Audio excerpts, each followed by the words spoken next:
నమస్తే. Welcome back to Chatrika's kitchen. ఇవాల్టి వీడియోలో టొమాటో లాస్‌తో మన ఇండియన్ స్టైల్‌లో కూరని ఎలా తయారు చేసుకోవాలో చూపిస్తాను. ఇక్కడైతే నేను మునక్కాడ అలాగే సోయా చంక్స్ కాంబినేషన్‌లో టొమాటో లాస్‌ని యూజ్ చేసి తయారు చేశాను. ఈ కూర వచ్చి మీరు రైస్‌లోకైనా అలాగే రోటీలోకైనా సరే తినొచ్చు. ఇంకా ఈ టొమాటో లాస్‌తో సాధారణంగా చాలామంది అయితే సాస్ చేసుకుంటారు. మన ఇండియన్స్ అయితే కొంతమంది పప్పులాగా కూడా చేసుకొని తింటారు. అయితే నేను డీటెయిల్డ్‌గా రెసిపీని షేర్ చేయడానికి ముందు మన చత్రికాస్ కిచెన్ ఎవరైనా మొదటిసారిగా కొత్తగా విజిట్ చేసిన వాళ్ళుంటే తప్పకుండా సబ్స్క్రైబ్ చేసుకొని మీ సపోర్ట్‌ని తెలియచేయండి. ఇక్కడ చూస్తున్నారు కదా! ఇవేనండి టొమాటో లాస్. ఇవైతే మనకి చూడ్డానికి అచ్చంగా మన పచ్చి టమాటోల్లాగానే ఉంటాయి. కొంతమంది వీటిని మెక్సికో టమాటాలని కూడా అంటారు. అయితే ఇవి ఉండడంలో పుల్లగా ఉంటాయి పచ్చిగా ఉన్నప్పుడు. ఇంకొంచెం పండినప్పుడు కొద్దిగా టేస్ట్ అనేది కలిగి ఉంటుందని విన్నాను. బట్ నేనైతే ఈ మధ్య కాలంలోనే వీటిని యూజ్ చేయడం స్టార్ట్ చేశాను. ఇంకా చాలామంది వచ్చేసి చింతపండుకి సబ్‌స్టిట్యూట్‌గా కూడా దీన్ని యూజ్ చేస్తున్నారు. అచ్చంగా ఇది వండడానికి మనకి మామిడికాయ కూర ఎలా ఉంటుందో పచ్చి మామిడికాయతో ఆ టేస్ట్ ఉంటుంది. చూసారు కదా! లోపల ఈ రకంగా ఉంటుంది. అయితే ఇప్పుడు దీన్ని యూజ్ చేసి నేను సోయా చంక్స్, ములక్కాడ కాంబినేషన్‌లో కూరని ఎలా తయారు చేసుకోవాలో చూపిస్తాను. ముందుగా పాన్ పెట్టుకొని ఆయిల్ వేసుకోవాలి. అలాగే కొంచెం ఆవాలు, ఇంకొద్దిగా జీలకర్ర కూడా వేసుకొని అవి చిటపటలాడించేంత వరకు ఉంచిన తర్వాత సన్నగా తరిగినటువంటి ఉల్లిపాయ ముక్కలను కూడా యాడ్ చేసుకోవాలి. ఈ ఉల్లిపాయ ముక్కలనేవి మనకి కొంచెం మగ్గితే సరిపోతుంది. సో, మూత పెట్టి మగ్గించుకుంటే తొందరగా మగ్గిపోతాయి. ఈ ఉల్లిపాయలు మగ్గుతున్నప్పుడే ఒక టీ స్పూన్ వరకు ఫ్రెష్‌గా ఉన్నటువంటి అల్లం వెల్లుల్లి పేస్ట్‌ని కూడా యాడ్ చేసి, అది పచ్చివాసన పోయేంత వరకు కూడా ఫ్రై చేసుకోవాలి. ఈ రకంగా ఫ్రై చేసుకున్న తర్వాత మీ దగ్గర మునక్కాడలు గనక ఫ్రెష్‌గా ఉన్నా, ఫ్రోజన్‌వైనా పర్వాలేదు. అవి బాగా క్లీన్ చేసి వాటిని వేసుకోవాలి. మనం వేసే ములక్కాడలు, అలాగే ఇక్కడ సోయా చంక్స్ వీటిని ముందుగా వేడి నీళ్ళల్లో వేసి కాసేపు ఉంచితే అవి బాగా నానిపోయి ఉంటాయి. తర్వాత అందులో ఉన్నటువంటి వాటర్‌ని గట్టిగా స్క్వీజ్ చేసేసి, మనం ఈ సోయా చంక్స్‌ని యాడ్ చేయాల్సి ఉంటుంది. ఈ సోయా చంక్స్ అనేవి ప్రోటీన్ చాలా ఎక్కువగా ఉంటుంది. అలాగే హెల్త్‌కి కూడా చాలా మంచిది. మనం ములక్కాడతో పాటే ఈ సోయా చంక్స్‌ని కూడా వేసుకొని, కొంచెం పసుపు కూడా యాడ్ చేసి, రుచికి సరిపడా ఉప్పు కూడా వేసేసుకోవాలి.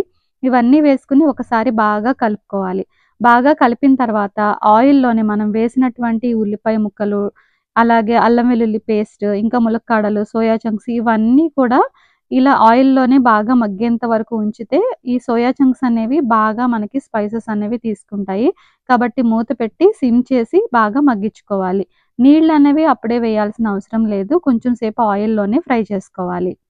ఒక 50% మనకి మునక్కాయలనేవి మెత్తబడతాయి. అలాగే మనకి వేసిన సోయా చంక్స్ కూడా ఈ ఉప్పు అనేది బాగా పీల్చుకుని ఉంటాయి. ఈ టైంలో మనం ముందుగా కట్ చేసి పెట్టుకున్నటువంటి టమాటోలోస్‌ని వేసుకోవాలి. తర్వాత రుచికి సరిపడా కారం కూడా యాడ్ చేసుకోవాలి. ఇంకా ధనియాలు, జీలకర్ర పొడి వేయించినవి కూడా వేసేసుకోవాలి. మనం వేసే స్పైసెస్ అనేవి పెద్దగా ఏమీ లేవండి. ఉప్పు, కారం, అలాగే కొంచెం పసుపు, ధనియాలు, జీలకర్ర పౌడర్ తప్పితే పెద్దగా మనం వేసేవి కూడా ఏమీ లేవు. సో, ఇవన్నీ వేసేసుకొని ఒకసారి బాగా మిక్స్ చేసుకోవాలి. ఈ కూరకి మీకు పులుపు ఇష్టపడే వాళ్ళైతే ఒక 4 వరకు యాడ్ చేసుకోండి టమాటో లాస్. లేదు నేను పులుపు అనేది ఎక్కువగా తినను అని అనుకుంటే మాత్రం 1, 2 వేసుకుంటే సరిపోతుంది. ఇప్పుడు మనం స్పైసెస్ మాడిపోకుండా ఉండడానికి ఒక చిన్న గిన్నెతో వాటర్ పోసి బాగా మిక్స్ చేసుకొని మూత పెట్టి మగ్గించుకోండి. ముందుగా చెప్పినట్టుగా ఈ టమాటోస్ అనేవి పచ్చివి కాబట్టి కొంచెం పులుపు స్వభావాన్ని కలిగి ఉంటాయి. పప్పులో వేసుకుంటే మనకి అచ్చంగా మామిడికాయ పప్పులాగా అనిపిస్తుంది. సో, ఈ కూర పుల్లగానే ఉంటుందండి. మనం మామిడికాయ ఏసి వండుకుంటే ఏ రకంగా ఉంటుందో అలానే ఉంటుంది. నేను సాధారణంగా పులుపు అనేది ఎక్కువగా తినడానికి ఇష్టపడతాను కాబట్టి నేను 4 టమాటోస్‌ని వేసుకున్నాను. ఇక్కడ మీరు కారానికి సరిపడా పచ్చిమిర్చి, అలాగే ఫ్రెష్‌గా ఉన్నటువంటి కరివేపాకును కూడా వేసుకొని ఒకసారి బాగా మిక్స్ చేసుకోండి. మీకు ముందుగా చెప్పినట్టుగానే పులుపు తక్కువ తింటాము, అంత ఇష్టంగా తినము అనుకుంటే మాత్రం టమాటో లాస్‌ని క్వాంటిటీని తగ్గించి వేసుకోండి. సో, ఇలా ఒక రకంగా బాగా మిక్స్ చేసుకున్నాక మనకి వాటర్ అనేది కొంచెం టమాటో లాస్ నుంచి కూడా రిలీజ్ అవుతుంది. సో, ఈ రకంగా రిలీజ్ అయిన తర్వాత మనం గ్రేవీ కోసం అంటే థిక్‌నెస్ కోసం నేను నార్మల్ టమాటోస్‌ని కూడా ఒక 2 టమాటోస్‌ని కట్ చేసి యాడ్ చేశాను. ఇప్పుడు ఇక్కడ మనకి మార్కెట్‌లో దొరికే టమాటాలేవి కూడా ఇంతకు ముందులాగా పులుపుగా ఉండట్లేదు. సో, మనకి కేవలం అది గ్రేవీనెస్ కోసం, చిక్కదనం కోసం మాత్రమే యాడ్ చేసుకుంటున్నాము. సో, ఈ రకంగా టమాటోస్ నుంచి కూడా వాటర్ అనేది బాగా రిలీజ్ అవుతుంది. మన మిల్ మేకర్‌కి ములక్కాడలు కూడా బాగా కుక్ అయిపోయి వాటిలో ఉన్న స్పైసెస్ అన్నీ చక్కగా తీసుకుంటాయి. కూర అనేది టేస్టీగా పుల్లగా బావుంటుంది. సో, ఇవన్నీ వేసుకున్న తర్వాత మూత పెట్టి మనకి ఆయిల్ కొంచెం పైకి తేలేంత వరకు కుక్ చేసుకుంటే మనకి టమాటాలో కూర అనేది చక్కగా రెడీ అయిపోతుంది. లాస్ట్‌లో ఒకసారి మీరు సీజనింగ్ అనేది చెక్ చేసుకోండి. అంటే ఉప్పు, కారం ఇవన్నీ సరిపోయినాయో లేవో చెక్ చేసుకోండి. ఒకసారి సరిపోకపోతే గనక అడ్జస్ట్ చేసుకొని లాస్ట్‌లో కొత్తిమీర చల్లేసుకుంటే మన టమాటాలో డ్రమ్ స్టిక్ కర్రీ అనేది ఖచ్చితంగా రెడీ అయిపోతుంది. ఇవాల్టి రోజుల్లో చాలామంది చింతపండు యూజ్ చేస్తే మోకాళ్ళ నొప్పుల సమస్యలతో బాధపడుతున్న వాళ్ళు ఉంటూ ఉంటారు గదా! సో, అలాంటి వాళ్ళకి టమాటాలో ఒక మంచి ప్రత్యామ్నాయం అని చెప్పుకోవాలి. పులుపుకి కరెక్ట్‌గా మీకు సరిపోతుంది. అన్నిట్లో కూడా యాడ్ చేసుకోవచ్చు.